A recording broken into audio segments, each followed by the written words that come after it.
바야흐로 김장의 계절, 김치 맛을 좌우하는 것 중에 하나가 바로 새우젓인데요. 60년 전통의 광천 새우젓은 토굴에서 숙성돼 최고의 맛과 향을 자랑합니다. 이 안에서 숙성을 시키니까 맛있고 그다음에 인체에 좋은 성분이 생새우일 때도 맛있지만 그 새우가 이 안에서 익어서 발효가 되면 인체에 좋은 성분.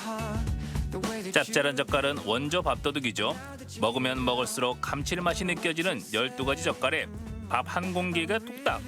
입안이 행복해지는데요. 홍생의 대표 특산물이자 가업을 이어가는 전통의 광천 토굴 새우젓. 그 맛의 비결을 알아봅니다.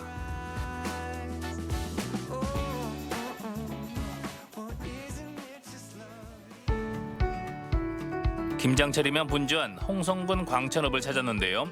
좁은 골목길을 마주하고 늘어선 가게들이 오래전부터 수많은 사람들이 드나들던 장터였음을 말해줍니다.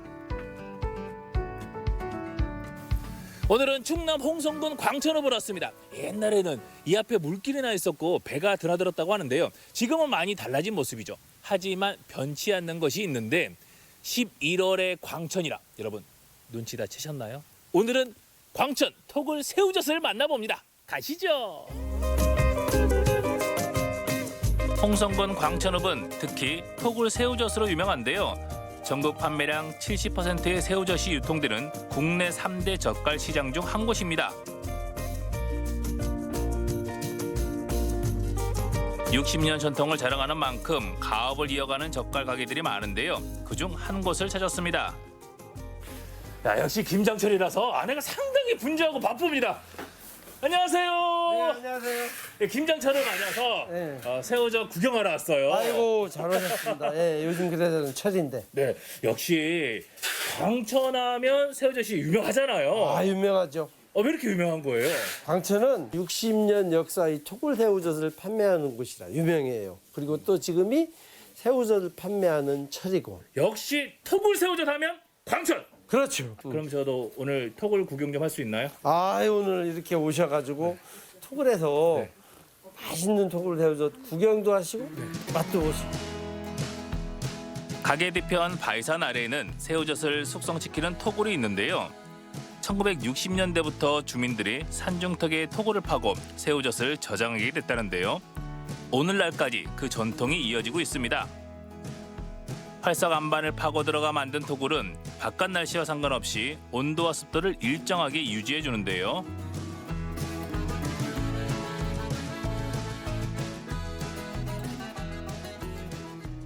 지금 밖에는 늦가을에 또 초겨울에 접어드는데 이 안에는 밖보다 훨씬 따뜻하네요. 따뜻해요. 여기가 왜 그러냐면 온도가 여기가 일정하기 때문에 체감 온도 때문에 바깥에 추우면 여기 따뜻하고 밖에 더우면 여기 시원하고. 야, 일단 유지를 시켜주는 거네요. 그래서 1년 내내 똑같은 온도를 유지시켜요.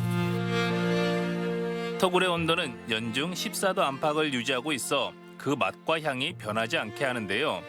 40여 개에 달하는 토굴이 전국 최대 새우젓 시장의 명성을 이어가고 있습니다. 이 안에서 새우젓을 이제 숙성시키는 이유가 예전에는 그냥 바깥에서 그냥 소금에다 버무려 이렇게 했는데 예전에는 그 소금도 나라에서 가려고 비쌌잖아요. 그래서 막 소금에도 좀 적게 넣어서 새우젓이 좀 이렇게 지금 얘기하면 골딱골딱하고 상하고 그랬는데 이제 그 뒤로 이 안에 굴을 판 이유가 이 안에서 숙성을 시키니까 맛있고 그다음에 인체에 좋은 성분이. 광천읍 옹암리는 고려시대부터 서해의 고기잡이 배들이 드나들던 큰 포구였는데요. 장날이면 크고 작은 어선들이 포구에 들어와 가게마다 문전성시를 이뤘다고 합니다. 지금은 바닷길에 뚝을 막아 옛 모습이 사라졌지만 토굴 새우젓의 명성만큼은 60년이 지난 지금도 그대로인데요. 구불구불 이어진 토굴 안에 가득한 젓갈들, 염도에 따라 숙성 과정을 거치게 됩니다. 이 토굴 안에서 잘 익어가고 있는 새우젓 구경시켜 주시죠. 아 그러면 이제 근데 새우젓 중에서는 네. 최고 왕관자리를 차지하고 있는 육젓을 보여드릴게요. 육젓. 응. 새우젓 중에서는 최고. 이제 6월 달에 잡아서 담갔다 해서 육젓. 근데 여기 오! 옛날에는 뭐 임금한테 진상했다고 할 정도로 좋으니까 이게 아직까지도 살아 있어요. 이게 아직까지도 살아서 바다로 쏙.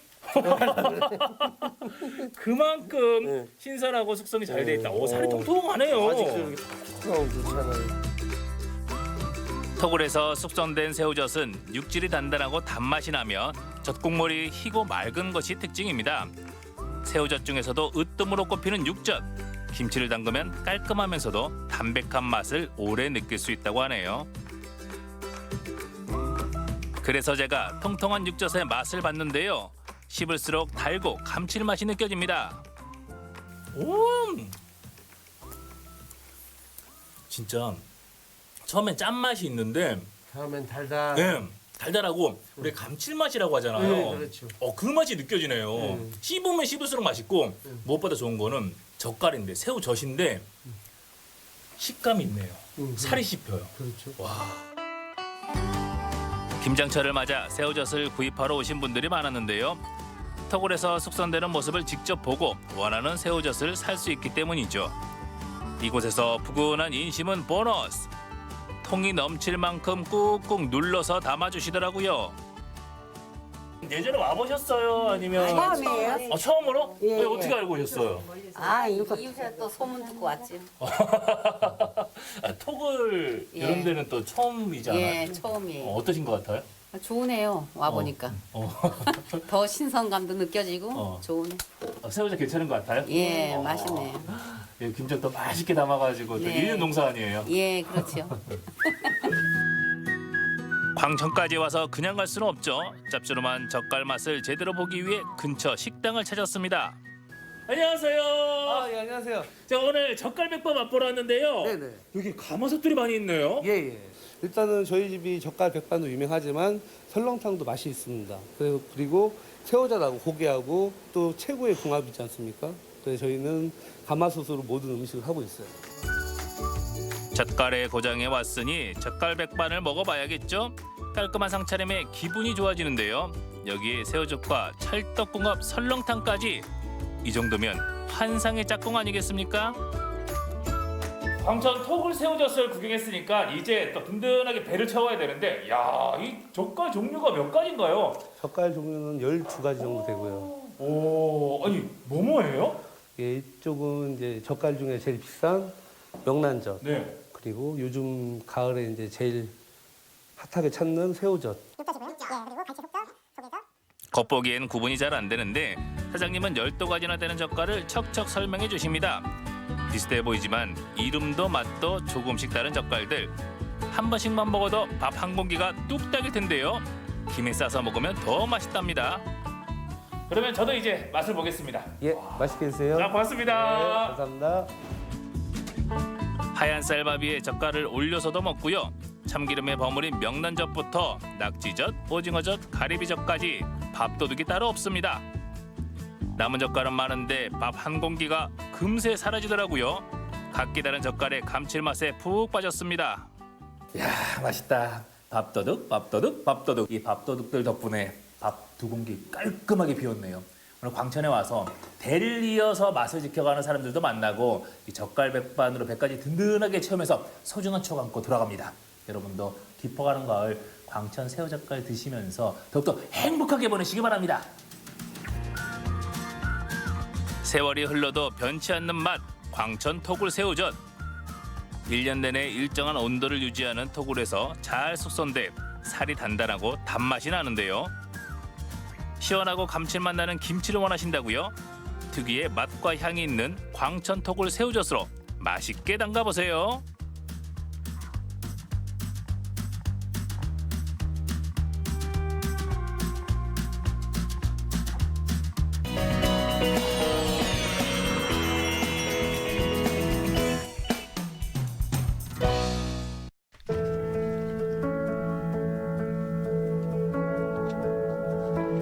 흔히 강은 깊은 산, 작은 샘에서 시작됩니다. 이 작은 물줄기가 흘러 큰 강을 이루죠. 하지만 한탄강은 다릅니다. 우리나라 최초로 강을 따라 형성된 지질공원이거든요. 지구의 희로애락과 분단의 아픔이 용암처럼 흐르는 이곳. 이곳은 한탄강 지오파크입니다.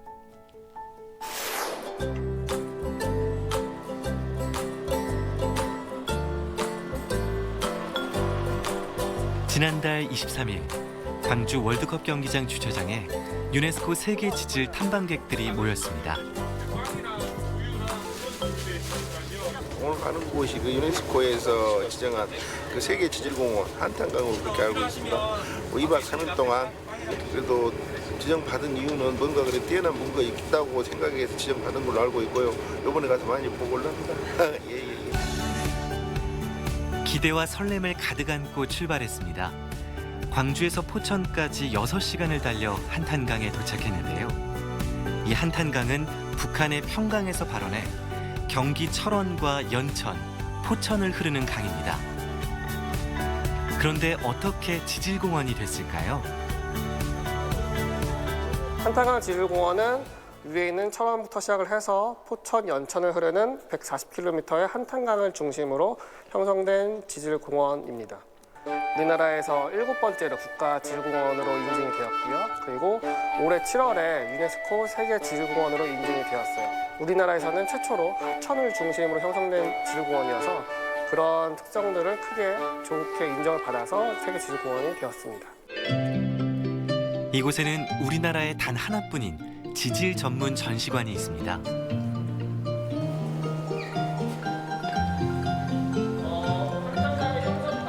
여기에 있는 거는 이제 현무암 시추공이에요. 그래서 시추를 직접 해봤더니 기공이 있는 거는 이제 용암의 이제 겉표면 부분이잖아요. 그리고 기공이 없는 부분은 용암의 이제 내부라고 할 수 있고, 그래서 이것들이 반복되는 걸 통해서 한탄강에서 이만큼 용암이 여러 번 흘렀구나, 우리가 이걸 직접 눈으로 볼 수 있는 증거로서 저희가 보고 있는 겁니다.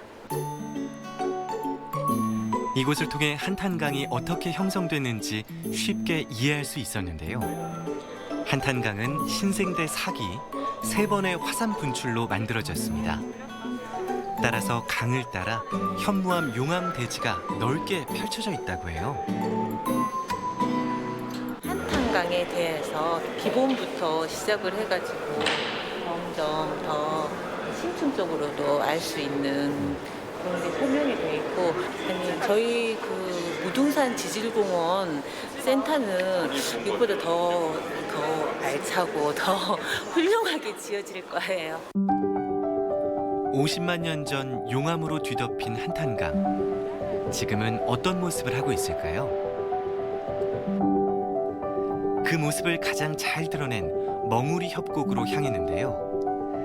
강물이 굽이쳐 흐르면서 깎인 정도에 따라 양쪽 강 기슭의 경사가 완전히 달라졌습니다. 멍우리 협곡을 뒤로 하고 찾아간 곳은 바로 비둘기낭 폭포입니다. 가을 가뭄으로 떨어지는 폭포수를 볼 수는 없었지만 폭포가 동굴처럼 생겨서 참 신기하더라고요. 여기는 그 비둘기 낭이에요, 낭. 용암이 이제 식으면서 아까 다 아시겠지만 전리가 생기잖아요. 틈이 생기면서 여기는 주상전리와 판상전리 같이 볼 수가 있습니다. 전리가 생기면서 무너지기 시작하죠. 무너지면 침식작용해서 무너지면서 생긴 곳이에요. 근데 그 안에 하식동굴이라 해서 동굴이 싹 생기게 됩니다. 그 동굴 생긴 것이 많이 복주머니 같다 그래서 주머니 낭자 써서 비둘기 낭이라고 얘기하고요. 지금이야 산책로가 조성돼 있어 접근이 쉽지만 1950년대만 해도 숲으로 둘러싸여 있어 사람들의 접근이 쉽지 않았습니다. 그래서 6.25 땐 마을 사람들이 이곳으로 피신을 왔다고 해요. 이런 비둘기낭 폭포가 세상에 알려지기 시작한 건 수많은 영화와 드라마를 통해서입니다.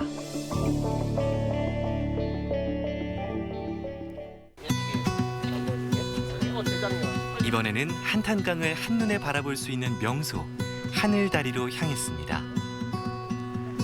높이가 50m로 상당히 높다 보니 위에서 내려다본 풍경도 풍경이지만 와, 심장이 쫄깃하더라고요. 처음 왔을 때는 저도 여기 위로 못 올라가겠더라고요. 처음 왔을 때는. 지금은 아무렇지도 않은데. 아, 나는 무서워. 들어가 계시죠.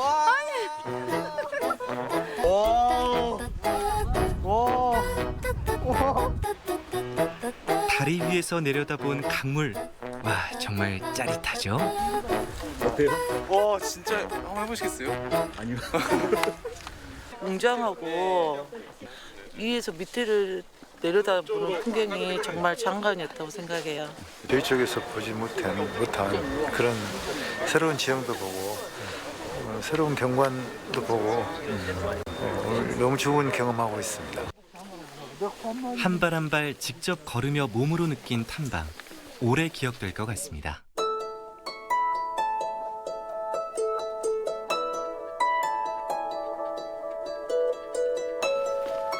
오늘은 경기도 연천에 있는 한탄강을 둘러볼 건데요. 연천에는 9개의 지질 명소가 있습니다. 그중에 제1의 명소로 꼽히는 제인폭포가 오늘의 첫 여정입니다. 근데 웬 헬멧인가요?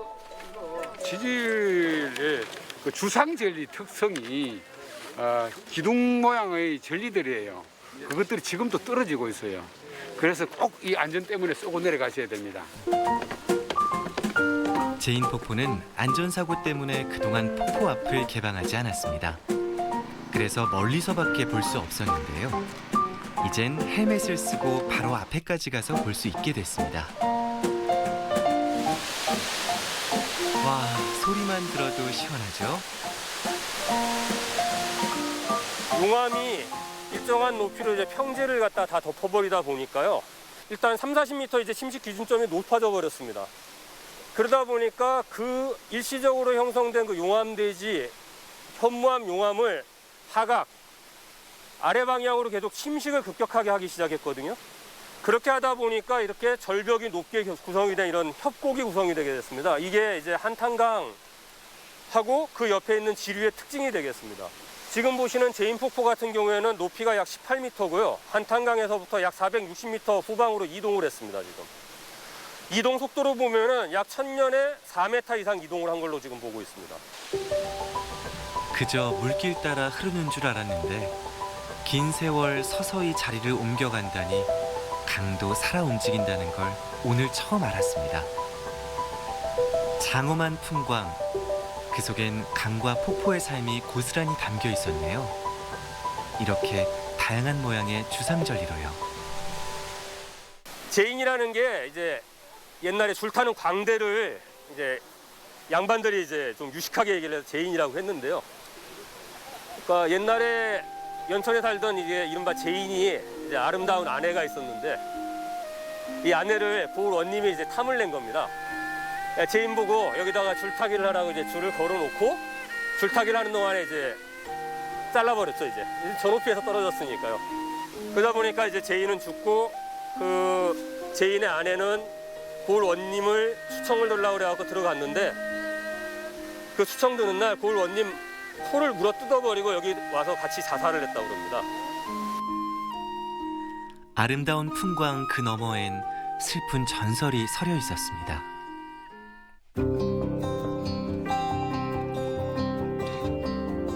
이번 여정은 임진강 주상절리입니다. 임진강과 한탄강이 만나는 곳에서부터 북쪽으로 병풍을 쳐놓은 듯 주상절리가 장엄하게 펼쳐져 있는데요. 임진강과 한탄강의 상류가 모두 북한이라 아쉽게도 그쪽의 지질학 연구는 전무한 상태입니다. 북쪽에도 이렇게 아름다운 풍광이 펼쳐져 있을 텐데 말이죠. 가능하면은 북한하고 손잡고 세계지질공원을 같이 했으면 좋았을 것 같고 실질적으로 유네스코에서도 그걸 갖다 공고사항으로 내놨습니다. 추후에는 이제 북한하고 그때 같이 연계한 그런 세계지질공원을 발전할 수 있는 방안을 좀 구상하는 것이 어떻겠냐고 하고 있습니다. 오늘은 북한과 인접해 있는 철원으로 향합니다. 평화 전망대를 거쳐 직탕폭포로 발걸음을 옮겼는데요. 폭포의 높이는 높지 않지만 보통 우리나라에서 볼 수 있는 다른 폭포와는 달리 면적이 굉장히 넓습니다. 이어서 찾은 곳은 한탄강 중류에 위치한 고석정입니다. 조선시대 의적 임꺽정이 이곳에 숨어 어지러운 세상을 한탄했던 곳이라는데요.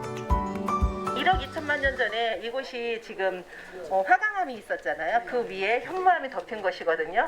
근데 이제 한탄강 유로를 찾아 헤매면서 물이 흐르면서 지금 저 고석바위가 15m예요. 네네.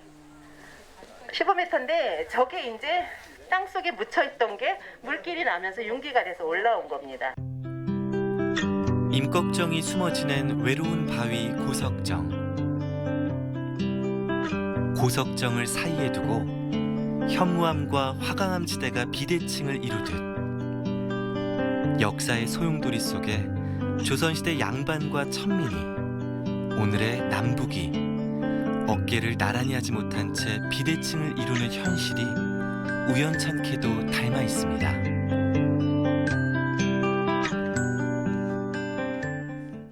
저희 같은 담당자들은 이제 이런 데로 오면 더 이제 무거워져요, 마음이. 저희는 이제 가지고 있는 자산은 많은데 이제 이거를 이제 저희 같은 담당자분들이 이제 어떻게 끌어올리느냐, 앞으로 잘 키워야 되겠다, 이제 이런 유산을 가지고 있는 게 저희는 참 자랑스럽다, 이렇게 이런 느낌이 듭니다. 우리 그 해설사님들 보니까 수준도 굉장히 높아요. 굉장히 그래서 돌아가면은 우리 지금 현장에서 직접 그 관광객들을 상대로 하시는 분들이 우리 방문하신 분들을 상대로 하는 그분들 수준을 좀 끌어올려야 되지 않을까. 우리 한반도가 만들어진 그런 역사를 보여주는 곳을 보고 나니까 하루빨리 통일돼서 여기를 저 군사분계에서 DMZ 넘어 북한 땅도 자유롭게 오갈 수 있는 그런 날이 되었으면 좋겠다, 이런 생각이 듭니다.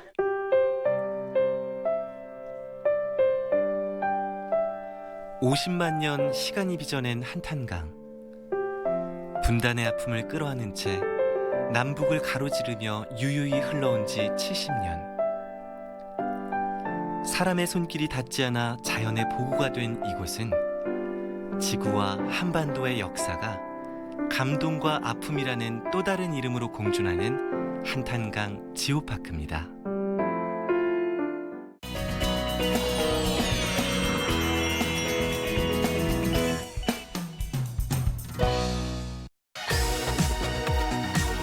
대학 수학능력 시험이 이제 한 달 앞으로 다가왔습니다.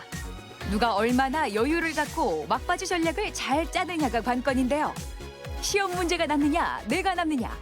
2021 수능 대비 막바지 전략 속으로 들어가 봅니다.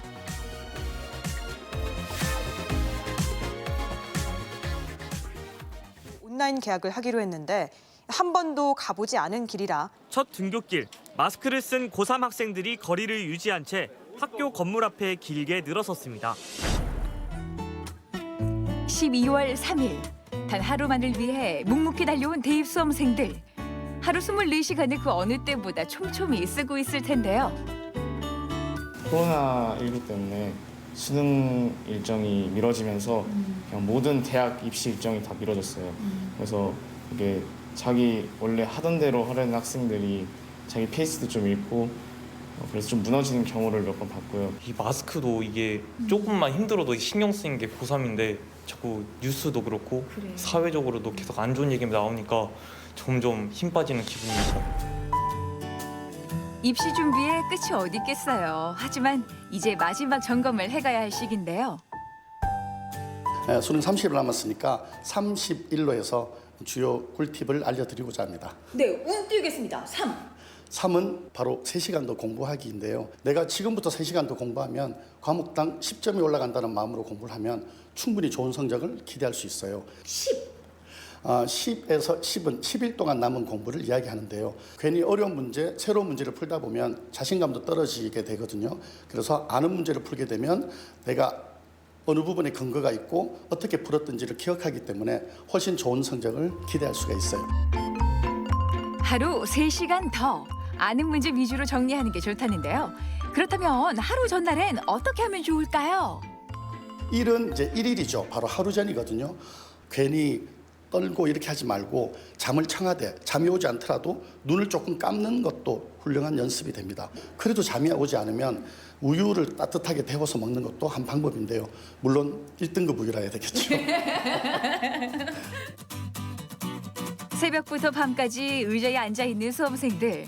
자세도 흐트러지기 쉬운데 허리 건강은 괜찮을까요? 바르지 못한 자세를 한다면 목과 허리의 통증을 유발할 수 있습니다.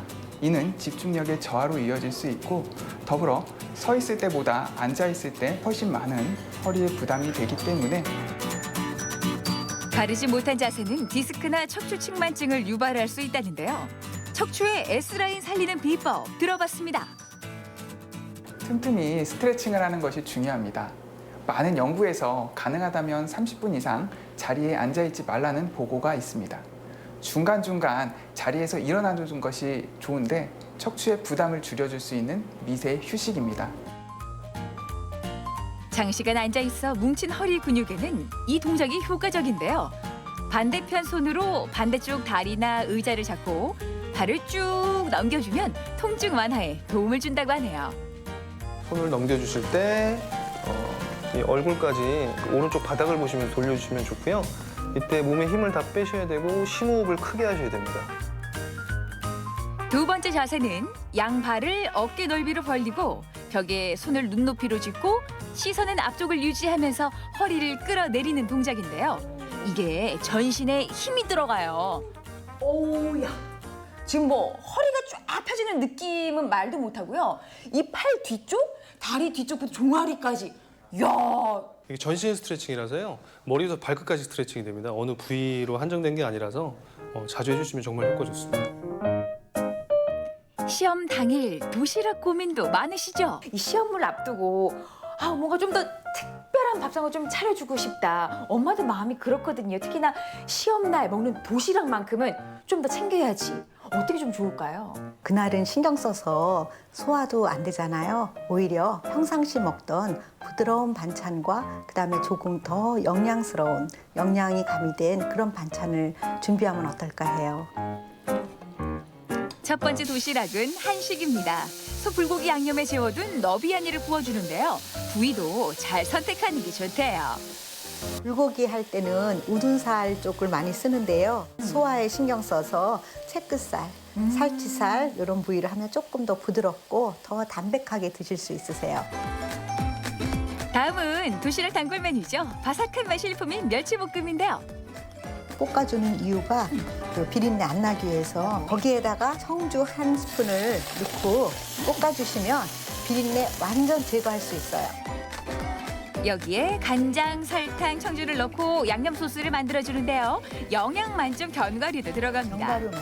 처음부터 멸치를 넣고 볶아주면 멸치 간이 짜질 수 있기 때문에 맨 마지막에 볶아둔 멸치를 넣어준다는데요. 시험날 특별한 음식을 먹기보다는 늘 먹던 집밥, 식어도 맛이 좋은 한식 도시락 좋겠죠. 수험생이 된 기분으로 한번 들어보실래요? 수험생 다시 하라면 하기 싫을 것 같지만 그 기분을 좀 담뿍 담아서. 시험날 소화 안 된다, 점심을 거르거나 빵이나 우유를 사가는 친구들도 있는데요. 요 메뉴 딱이에요. 부드럽네요. 이래서 씻는데도 부담 없이 먹으라고. 채끝살이라 식어도 부드럽고요. 수험생들이 신경 안 쓰게 부드럽게 맛있게 드실 수 있어요. 멸치볶음이야 뭐 두말하면 잔소리죠. 정말 꼭 단짠. 바삭하게 그냥 볶은 그 맛도 그렇고 이것은 계속 집어먹게 될 것 같아. 네. 다음은 브런치 느낌의 도시락입니다. 먼저 유부초밥부터 만들어 볼게요. 밥에 단천물을 넣고 비벼줍니다. 속에 야채를 넣다 보면 볶아서 넣잖아요. 그럼 또 기름도 좀 들어가고 그래서 오늘은 최대한 담백하게 상큼한 유부초밥을 만들 거예요. 입맛 없을 때 달콤 새콤한 유부초밥 좋죠. 이번엔 영양가를 조금 올려볼까요? 달걀, 우유, 마요네즈를 섞은 에그 스크럼블을 준비하고요. 기름기 쫙 뺀 참치도 곁들여줍니다. 유부초밥 위에 토핑으로 올려주면 어렵지 않게 메뉴 하나가 완성됩니다. 그리고요, 주먹밥도 만들어 볼 텐데요. 쑥갓이 들어가요. 와, 우리 국물 요리할 때나 이렇게 쑥갓을 쓰는 줄 알았어요. 쌈채로 쓰고. 아주 상큼한 주먹밥이 만들어질 거예요. 쑥갓을 다져 넣은 주먹밥. 향기가 좋아요. 그리고 밥이 싫은 아이들에겐 간단한 샌드위치도 좋은데요. 이 바르는 스프레드가 중요할 것 같은데. 연유와 녹인 버터로 해서요. 아주 달콤하고 고소하고 살짝 짭조름한 맛있는 소스예요. 이 샌드위치의 비법이에요. 네. 여기에 햄, 치즈, 달걀을 올리면 부드러운 샌드위치가 완성됩니다. 이젠 소화가 안 돼서 또 먹기 너무 부담스러워서 도시락 안 싸간다는 말 나오지 않겠죠? 저는 이 쑥갓 주먹밥에 손이 먼저 가더라고요. 야, 이거는 벨려고 입에 대는 순간에 그 쑥갓의 향기가 너무 좋아요. 유부초밥은 위에 토핑만 바꿔주면 또 다른 분위기를 즐길 수 있겠더라고요. 그리고 이 샌드위치는 기분 좋아지는 맛이랄까요? 요래서 달콤하면 기분 좋아진다 말을 하는 거고 먹기도 간편하고요. 소스도 흐르지 않고요. 그렇게 요 도시락만 받아도 글쎄 한 문제 아니 한 10문제 정도는 생각이 막 날 것 같은데 정답에 보일 것 같아요. 네. 다시 한번 돌아가 볼까요? 네. 주사위는 던져졌습니다. 남은 건 누가 얼마나 덜 긴장하고 마무리를 잘 하느냐는 건데요. 고3 수험생 그리고 재수생 여러분, 결승선이 얼마 남지 않았습니다. 마지막까지 조금만 더 힘내세요.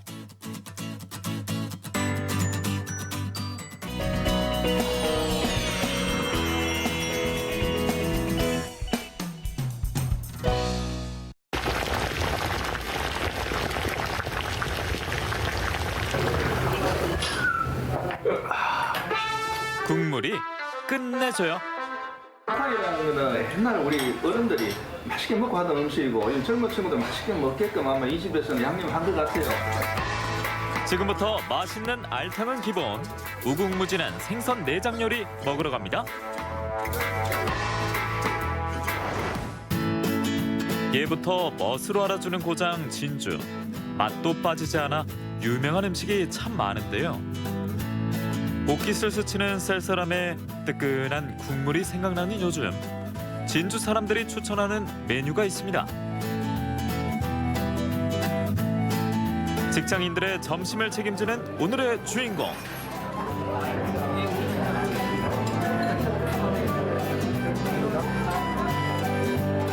남성분들한테 인기가 많은 것 같은데요. 먼저 소개 좀 부탁드립니다.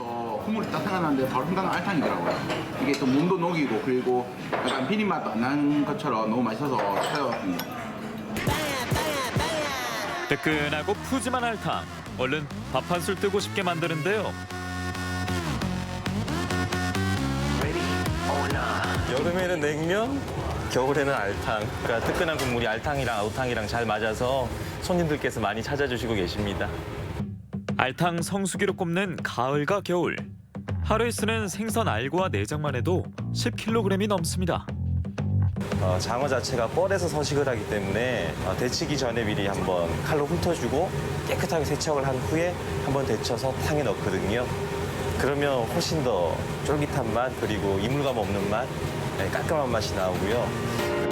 싱싱한 재료에 꼼꼼한 세척은 기본.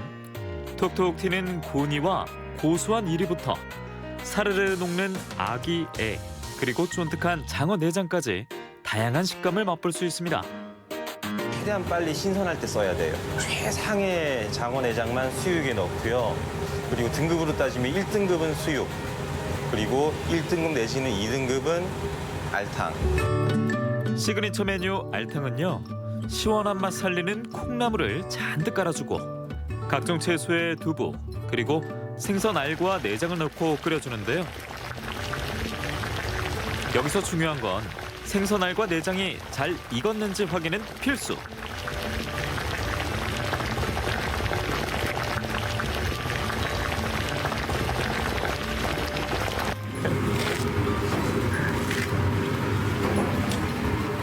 칼칼한 맛을 원하신다면 청양고추 팍팍 넣어 한 소끔 더 끓여주면 알탕 나왔습니다. 점심시간에 이만큼 더 반가운 소리가 없는데요.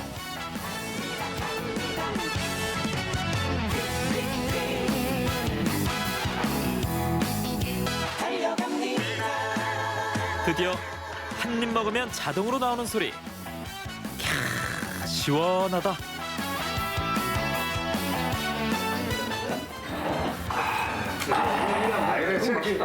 그렇죠. 그 이제 젊은 사람도 좀 힘들어할 수 있는데, 근데 알탕이라는 거는 옛날 우리 어른들이 맛있게 먹고 하던 음식이고, 요즘 젊은 친구들 맛있게 먹게끔 아마 이 집에서는 양념한 것 같아요. 생선 내장 요리하면 알탕밖에 없는 줄 알았죠? 어른부터 아이까지 다양하게 골라 먹을 수 있는데요.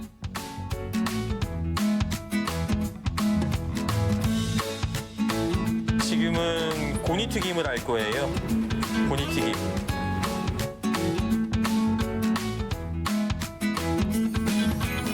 아이들 메뉴가 없었어요. 엄마 아빠들이 좋아하는 메뉴, 어르신들이 좋아하는 메뉴였지만 제가 생각할 때는 남녀노소가 많이 아우르지는 이렇게 가족 단위 손님들이 많이 오셨으면 했었거든요. 고니튀김을 튀겨봤는데 아이들이 좋아하고 해서 정식 메뉴로 내게 됐어요. 모양은 마치 순살 치킨을 연상시키는데요.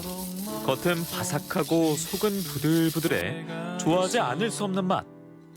한번 먹어보면 가끔 생각날걸요? 가끔 미치도록 먹고 싶을 때가 있어.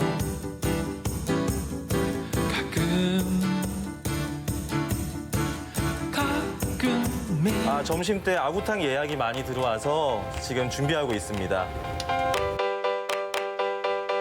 요즘 알탕 자리를 넘보는 아기탕. 생선 3대 내장이라는 아기애와 쫄깃한 식감의 대창을 넣어주는 게 비결입니다. 알탕과는 또 다른 시원함에 아기살과 내장까지 맛볼 수 있으니 인기 있는 건 당연합니다.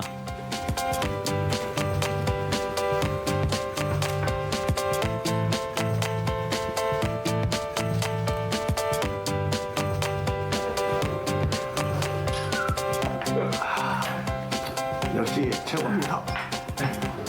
네, 아구를 구해서 내장을 쓰고 나니까 이제 아구를 어떻게 할지 몰라서 저희가 계속 그냥 아침 저녁으로 먹었거든요. 누구한테 갖다 드려야 되나 팔아야 되나 그러다가 그냥 메뉴를 내게 됐어요. 효자 노릇 톡톡히 하는 아기 구하러 오늘도 이웃지역 삼천포로 갑니다.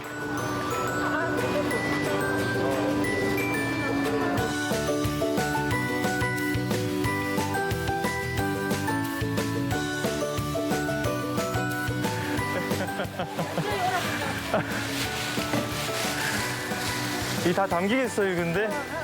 괜찮아요? 수소문 끝에 찾은 단골집. 덕분에 수월하게 아기 내장을 구합니다. 이게 몇 마리 거예요? 몇 상자? 네 상자. 음식점은 기성식가로 따는 딱 그거대로 성의대로 딱 친절하게 그다음에 음식도 친절하게 딱 정확하게 내면 손님도 많고. 만약에 들어왔다고 연락이 오면 재료를 가지러 와요. 그게 아구 내장도 되고 장어 내장도 그렇고 아구 내장은 제일 신선도가 민감하기 때문에 그날 바로 연락이 들어오면 아침이든 저녁이든 제가 바로 가지러 와야 돼요. 아니면 하루 아이스박스에서 묵혀야 되는데 그 시간에 선도가 나갈 수가 있어요. 당일 공수해온 아기 내장으로 만드는 수육. 다 따로 삶는데요. 같이 삶았을 때 이 알이 부서져서 다른 내장 사이사이에 들어가고 그래요. 그러면 식감과 시각을 다 방해를 해요. 그래서 깨끗하게 보이지 않고 좀 본인의 고유의 맛을 먹고 싶은데 사이사이 알이 막 껴있고 하면은 식감을 좀 해칠 것 같아요. 알 자체도 부서지고 정확하게 정량을 담을 수도 없고 그래서 따로따로 1인분, 2인분, 3인분씩 해서 소분해서 내고 있어요. 본연의 맛을 즐길 수 있는 고급 메뉴. 최상의 재료니까 따로 넣는 거 없이 된장과 소금만으로 5분간 삶아주면 완성입니다. 이 아구 수육을 만들기 위해서 여기 이 집 사장이 새벽 6시에 삼천포에 가거든요. 그날 공수한 재료는 그날 다 사용하는 걸로 알고 있습니다. 그렇다 보니까 식감이 좋고 비린내가 전혀 없는 정말 좋은 음식 같습니다. 단순한 밥집, 알탕집, 물론 그 본디 뜻은 중요하겠지만 밥집의 공간을 넘어서 사람들이랑 같이 따뜻한 이야기를 나눌 수 있는 편안한 공간. 오시면 제가 따뜻하게 품어주는 그런 식당이 되고 싶습니다. 매일 점심 메뉴로 고민하십니까? 그렇다면 온기 가득 알찬 알탕 한 그릇 어떠세요?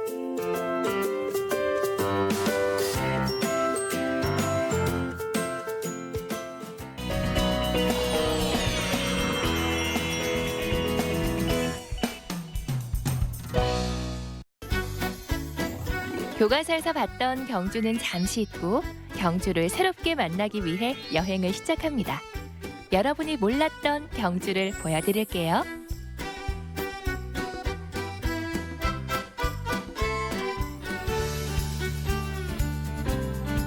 깊어가는 가을에 만나는 첫 번째 경주는 바로 봉황대.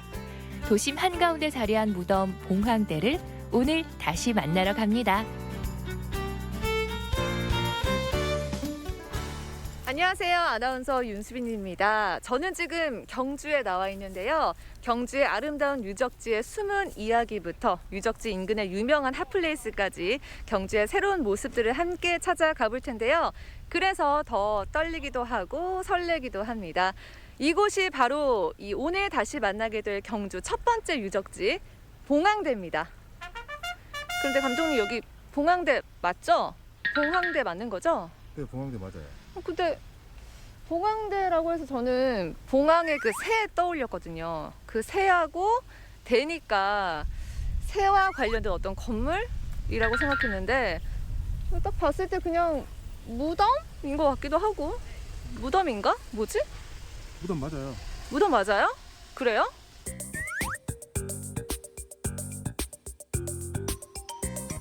괜찮아요. 뭐 모를 수도 있죠. 이제 알아가면 되는 거니까.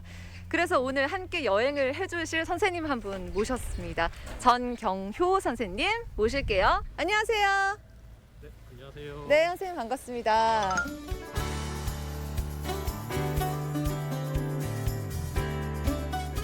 제가 오늘 여기 온다고 이 경주 역사와 관련된 책 한 권 읽고 왔습니다, 선생님. 읽어보셨어요? 네, 그래도 선생님하고 대화가 좀 통해야 되니까 읽고 왔는데요. 이 경주가 수학 여행지로도 굉장히 유명한 곳이잖아요. 그런데 과거에도 관광 명소로 유명했을까요? 네, 경주는 이제 신라의 오랜 기간 동안 이제 수도였고, 이제 고려나 조선 시대에도 이제 경상도 지역에서는 큰 도시였습니다. 그래서 이제 개인적으로 여행을 오거나 이제 지방간으로 부임해서 이제 경주의 주요 유적을 둘러본 기록이 있습니다. 그러한 기록들이 현재 이제 문집에도 많이 남아 있습니다. 그러면 요즘에 우리가 SNS를 통해서 여행 다녀왔을 때 기록을 남기듯이 그렇게 남겼던 거군요. 네, 맞습니다. 선생님, 여기 보기에 그냥 무덤 같은데 무덤이 맞나요? 네, 무덤 맞습니다. 정확하게는 이제 신라 시대 5세기에 만들어진 무덤으로 추정되는데요. 주변에는 이제 금룡청, 금관청 같은 무덤이 위치하고 있는데 그런 무덤들과 이제 비슷한 입지와 비록 크기는 다르지만 이제 비슷한 형태를 가지고 있다는 점에서 이제 돌무지 덧널 무덤으로 추정하고 있습니다. 돌무지 덧널 무덤은 이제 신라 마립간 시대에 주로 축조된 무덤입니다.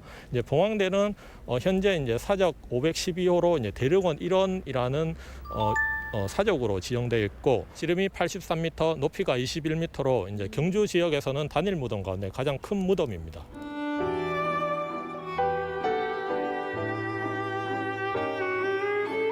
지금은 경주 시민들의 사랑을 받는 장소로 봄, 가을이면 소풍과 산책을 나온 모습들을 많이 볼 수 있는데요. 이렇게 아늑한 휴식 공간이 되어주고 있는 봉황대. 과거에도 사랑받는 곳이었을까요? 봉황대 주변을 지금 걸어가고 있는데요. 실제로 걸어가 보니까 규모가 얼마나 큰지 실감이 좀 나는 것 같아요. 과거에는 이렇게 공원처럼 꾸며져 있지는 않았을 것 같은데 봉황대에 관련된 기록들도 남아 있는 거죠? 조선 후기 사람이 이연일은 이제 과거에 낙방하고 경주로 내려와 이제 봉황대를 둘러보면서 자기 감정을 시로 남겼습니다. 그리고 김승이라는 사람은 이제 남정록에 이제 봉황대 위를 올라가 보니 이제 주변에 이제 흙으로 만든 산이 많이 있었다는 기록이 있고, 이제 박종이라는 사람은 이제 동경유록에 이제 봉황대 위를 올라가 보니 편평해서 이제 사람이 100명 정도 앉을 수 있었다는 기록을 남겼습니다. 아니 근데 저 정상부에 100명이 앉을 수 있었다라는 거죠? 제가 보기에는 굉장히 가팔라 보여서 100명이 다 앉을 수는 없을 것 같은데 이 봉황대 모양이 좀 바뀐 건가요? 실제 봉황대 위를 찍은 사진을 보면 평평한 모습도 있고 이제 약간 움푹 들어간 모습도 있습니다. 이러한 형태는 이제 돌무지 덧널 무덤이라는 무덤 형태 때문에 나타난 현상인데 이제 그 안쪽에 있는 목곽이 무너져서 나타난 이제 현상입니다. 봉황대가 이제 우리 조상들한테는 이제 유명한 명소였고 그리고 우리한테는 이제 신라인들의 무덤 축조 방식을 연구할 수 있는 중요한 문화유산이라고 할 수 있습니다. 무덤 위에 무성하게 자란 나무로 경주만의 이색적인 풍경을 만들어내는 봉황대. 시민들의 휴식처이자 경주를 대표하는 명소가 된 이곳에서 옛 조상들은 신라천년의 흥망성쇠를 그려보곤 했습니다. 봉황대에서 조금만 걸어오면요, 이렇게 노서동 고분군이 자리하고 있습니다. 보니까 고분들이 많은데요, 대릉원만큼이나 많아 보이는데요. 봉황대가 있는 곳이 이제 노동동 고분군, 이제 지금 저희가 있는 곳이 이제 노서동 고분군입니다. 이제 원래는 이것이 한 구역이었습니다. 지금은 이제 노동동, 노서동, 이제 대릉으로 나눠져 있지만 원래 이 구역은 이제 크게 보면 이제 대릉원 일원이라고 할 수 있습니다. 실제로도 이제 사적 512호로 지정된 같은 구역이고요. 이 지역은 신라 지배층들이 공동으로 사용한 무덤 구역이라고 할 수 있습니다. 보통 무덤하고 묘지하면 무겁고 좀 어두운 느낌이 좀 있잖아요. 그런데 노서동 고분군에 이 고분들에 둘러싸여 있으니까 왠지 좀 따뜻하고 나를 지켜주는 것만 같은 그런 느낌? 그런 힐링되는 장소인 것 같아요. 참 좋네요. 경주 시민들과 관광객들에게 이곳은 누군가의 무덤이라는 생각보다 아름다운 공원이자 숲과 같은 곳으로 자리 잡았는데요. 도심에서 가을의 아름다운 풍경을 제대로 느낄 수 있는 귀한 공간이기도 합니다. 여기까지 왔는데 그냥 지나칠 수가 없죠. 이 노서동 고분군의 풍경을 즐길 수 있는 카페로 여러분을 초대하겠습니다. 지금 가시죠.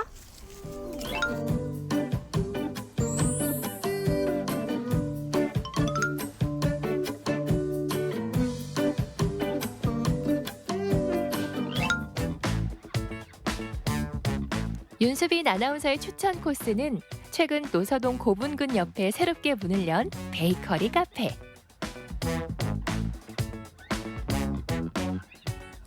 릉 바로 앞에 카페가 있습니다. 여기 들어오면요, 와, 이렇게 빵들이 쫙 진열이 되어 있는데요. 빵을 보시면 왠지 릉을 좀 닮은 것 같지 않으세요? 헐. 제가 또 빵 굉장히 좋아하거든요. 빵순이에요, 감독님, 제가. 근데 보니까 국밥을 좋아하는 것 같아요. 아, 국밥. 국밥도 좋아하지만 이 밥배하고 빵배 따로 있죠. 밥 먹고 나서 빵 먹는 거 당연한 코스 아닙니까? 제가 이제 빵 주문해서 자리에 한번 앉아 볼게요.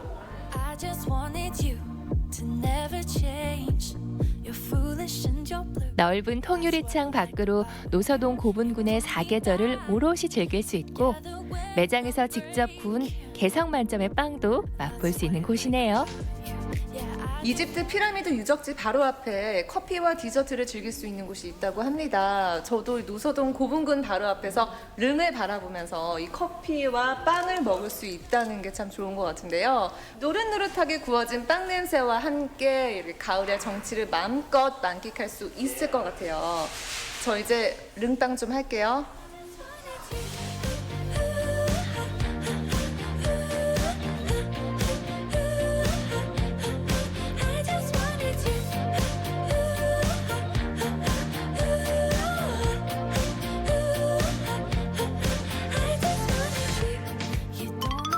이렇게 경주에서 가을의 정취를 마음껏 만끽할 수 있어서 참 좋았습니다. 또 무엇보다 봉황대의 숨은 이야기도 알 수 있어서 유익하고 흥미로웠는데요.